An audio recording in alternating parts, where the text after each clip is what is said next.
Today, I'll be explaining what the due on sale clause is, aka subject to, and the loopholes we can use to avoid it.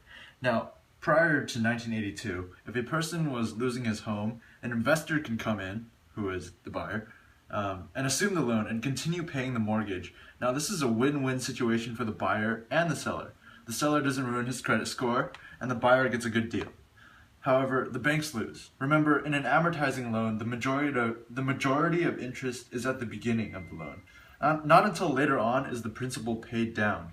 The bank knows that, on average, people move every 7 years, so they can just keep collecting the interest on the front end.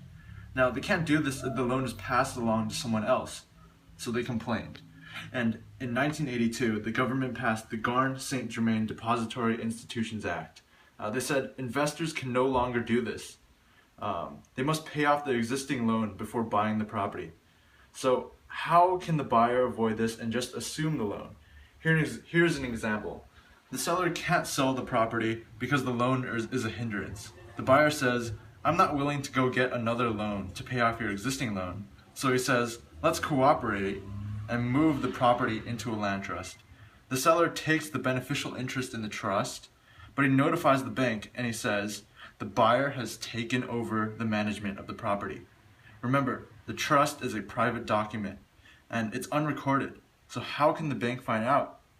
Well, quietly, the seller assigns his beneficial interest to the buyer, and we both win.